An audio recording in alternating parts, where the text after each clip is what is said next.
Okay, hai, Assalamualaikum and selamat petang. Saya Teacher Syuhada. Hari ini saya akan present berkenaan dengan visual perceptual problems. Okay, baiklah. So, kita pergi ke slide yang seterusnya. Okay, dekat sini saya ada highlightkan the importance of vision, yang bermaksud dekat sini kita nak fokuskan penglihatan. Function dia adalah lebih kepada aktiviti dalam kelas, sebab apabila kita fokus kepada kanak-kanak, maka perkara penting untuk kemahiran vision ataupun melihat ni adalah pada aktiviti di kelas.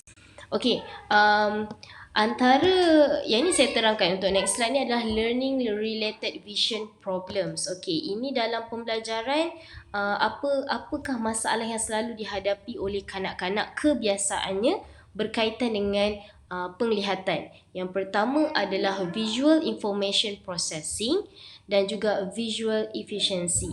So visual information processing ni adalah bagaimana sesuatu penglihatan itu boleh memberi maklumat dan boleh memproses maklumat dan boleh diterima dengan baik. Dan juga visual efficiency ni bermaksud bagaimanakah penglihatan tu menjadi lebih efisien, lebih tepat dan betul dan clear lah. Okay, so nanti kita akan pergi kepada next slide yang mana dia menerangkan serba sedikit secara umum. So kebiasaannya apabila ada masalah dengan penglihatan ni, of course mereka akan ada kesusahan sedikit untuk duduk, untuk sustain attention dan juga untuk menyiapkan sesuatu kerja. Okay, so contohnya, as we know that visual processing skill ni sangatlah penting untuk diperlukan untuk skill recognition, matching and recall. Ketiga-tiga skill ni sangat penting dalam bilik darjah ataupun kelas. Okay, so bagaimana apa yang mereka lihat tu mereka kenal, dan macam mana mereka nak memadankan, dan bagaimana sesuatu apa yang kita lihat tu kita boleh ingat kembali. And ini akan diterangkan lebih lanjut lah untuk next slide nanti. Okey, baiklah, kita pergi kepada list of behavior noted in child in specific visual problems. So ini adalah antara beberapa perangai ataupun behavior yang kita boleh nampak pada kanak-kanak yang ada masalah dengan visual. Yang pertama, diorang tak boleh untuk menyelesaikan sesuatu task dalam masa yang dah ditetapkan. Yang kedua, kanak-kanak akan mengelak daripada sebarang aktiviti yang memerlukan pembacaan. Yang ketiga, mereka akan ada masalah keletihan dalam penglihatan. Yang keempat, mereka ada masalah untuk mengadaptasi ataupun membuat sesuatu task yang berkaitan dengan penglihatan pada jarak yang dekat. Dan juga mereka akan ada masalah dari segi distraction ataupun ada gangguan dalam pembelajaran dan juga sebarang praktis. Okay, so dekat sini kita dapat lihat ini antara behavior-behavior yang akan keluar daripada kanak-kanak yang ada masalah penglihatan. So macam mana kita nak tahu? Okay, dekat sini saya ada terangkan saya nak terangkan sebenarnya visual perceptual problem ni dia ada dua. Yang ini secara big picturesnya dia ada dua masalah. Yang pertama, mereka akan ada masalah dari segi visual receptive function, yang mana di bawahnya adalah refractive error. So yang kedua adalah masalah visual yang berkaitan dengan cognitive function. So visual receptive bagaimana mereka menerima sesuatu, dan juga visual cognitive ni dah melibatkan otak, dah melibatkan kemahiran berfikir. Okay, so dekat kedua-dua ni dah dipecahkan. So kalau kita tengok visual receptive function, pecahannya adalah refractive error. Visual cognitive function pecahan dia adalah pada attention, memory and visual discrimination, dan dipecahkan lagi kepada object form vision dan spatial vision. So dekat sini ini adalah secara big picturesnya. Kalau kita nak pergi more deep, okay, kita pergi kepada next slide. Okay, untuk next slide ni saya pecahkan satu-satu. Yang ni berkaitan dengan visual receptive function. Kalau ingat balik, dekat pecahan tu dia ada dekat bahagian atas. Yang pertama tu yang berkaitan dengan refractive error. Okey, refractive error ni apa? Apakah yang dimaksudkan dengan refractive error ni? So dekat dalam dekat di bawah refractive error ni ataupun kesalahan refraktif ni, dia ada beberapa masalah yang melibatkan penglihatan lah. Yang pertama, kanak-kanak mengalami masalah yang dipanggil sebagai astigmatism, iaitu mereka ada penglihatan yang kabur, sama ada dari jarak dekat ataupun jauh. Yang kedua, strabismus, iaitu mereka ada masalah dengan penglihatan yang berdouble. Dan nampak dia ada satu image tu, dia macam kalau kita dalam bahasa mudah dia, kalau kita nampak satu objek tu, kita nampak benda tu menjadi daripada dua menjadi satu macam tu, ataupun nampak macam blurry macam tu. Okay, yang ketiga adalah presbyopia, iaitu farsighted, iaitu rabun jauh. Dan yang keempat adalah phoria, tendensi untuk satu mata itu sama ada dia keluar, atas, bawah, dan misalignment antara dua mata lah. Ni antara masalah dari segi dekat oculomotor motor mereka. Okey. Ini adalah yang mana dipanggil sebagai refractive error. Ini lebih melibatkan kepada masalah yang dia, kalau kita nak cerita, dia more kepada specifically dekat mata punya problem lah.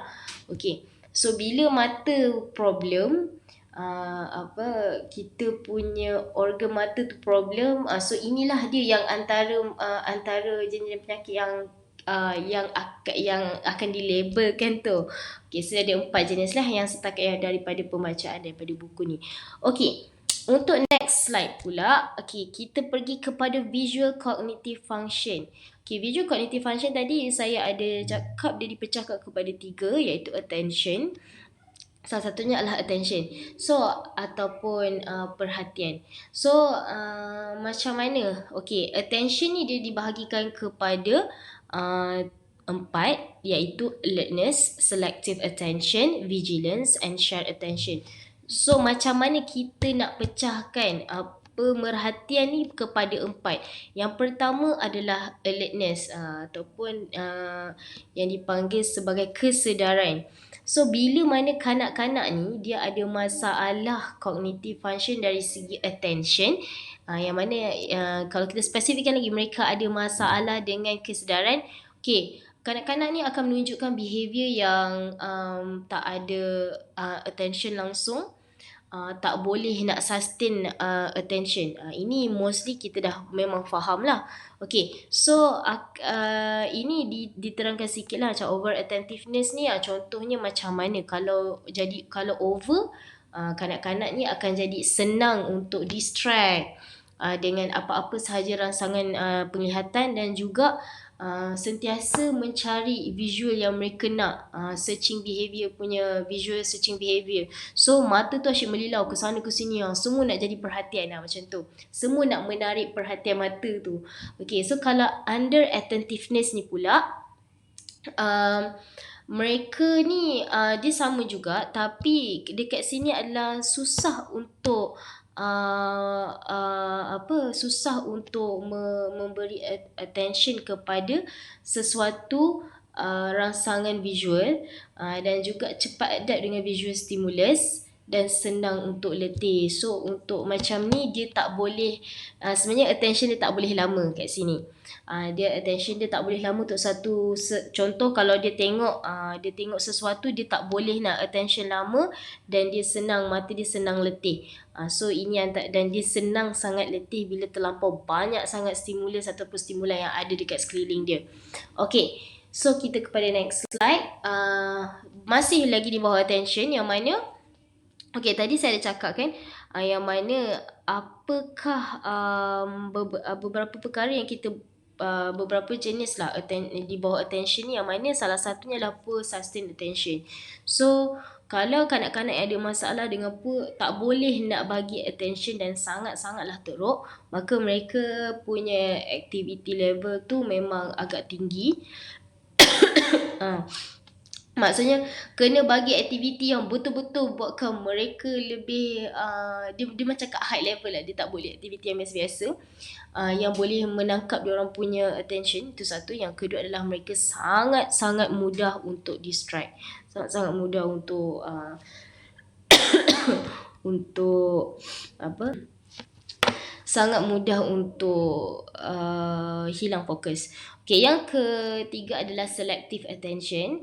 Okay, reduce ability to focus on visual target, difficult to screen out unimportant, irrelevant info, easy confused, does not able to obtain specific info that needed for the task. Okay, selective attention ni pula yang mana kanak-kanak akan ada masalah untuk screen out apa sahaja info yang mereka perlukan.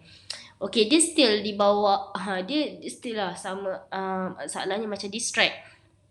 Tapi diorang tak boleh fokus kepada apakah visual yang kita targetkan. Contoh kalau kita suruh dia pandang basket, tapi dia tak boleh. Kalau kita tapi yang ni lebih kepada di dalam kelas lah. Contoh kalau sepatutnya kita fokus kepada definition sesuatu, contoh kita tulis sesuatu huruf ke sesuatu apa sahaja dekat whiteboard.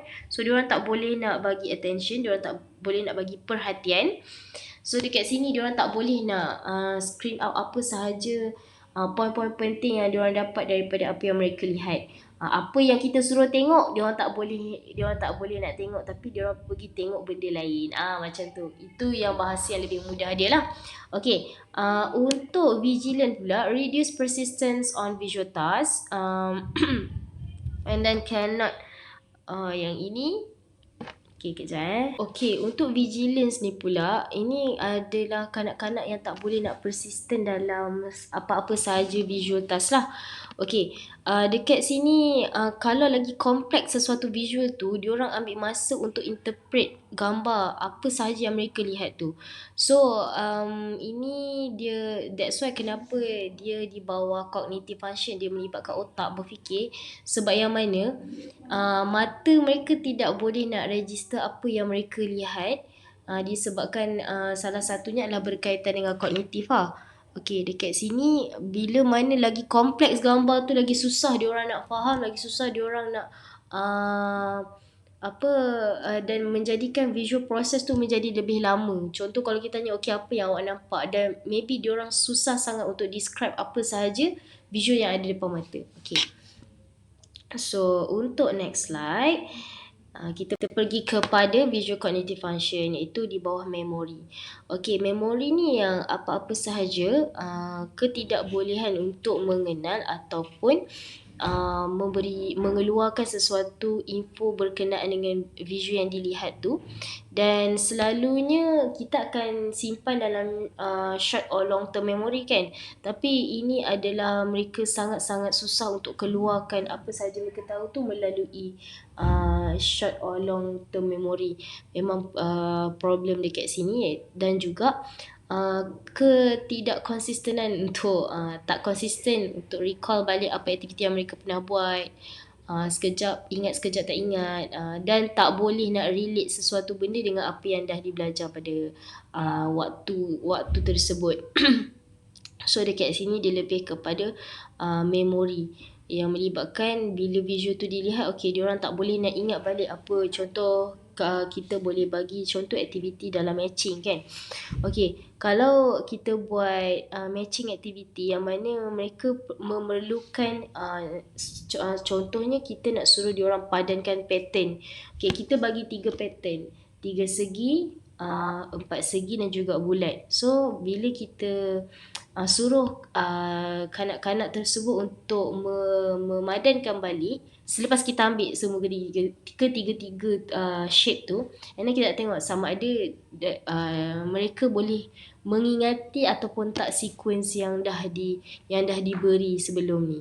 Okay, so ini masalah dia lah dekat sini yang kita nampak apa efek pada kanak-kanak tersebut. Alright, so untuk next slide adalah okay, Ini kita masuk kepada next point yang mana ini di bawah visual discrimination. Okay, so tadi kita dah terangkan beberapa berkaitan dengan attention dan memory. Dan sekarang ni kita masuk pula kepada visual discrimination. Kalau perasan kita ada 3 pecahan kan. Kita ada pecahan dan kita ada 3 iaitu attention, memory dengan visual discrimination. So di bawah visual discrimination ni dia ada 2 pecahan lah, object form vision dengan spatial vision. So apa yang dimaksudkan dengan visual discrimination ni? Visual discriminate ni bermaksud kanak-kanak ni dia ada ability untuk membezakan dan sesuatu, dan juga boleh membeza dan klasifikasikan sesuatu objek, simbol ataupun bentuk. Ini visual discrimination lah. So kalau budak-budak yang ada masalah ni, so diorang ada inability untuk detect differences. Okay, so dia ada 2 jenis, object form vision.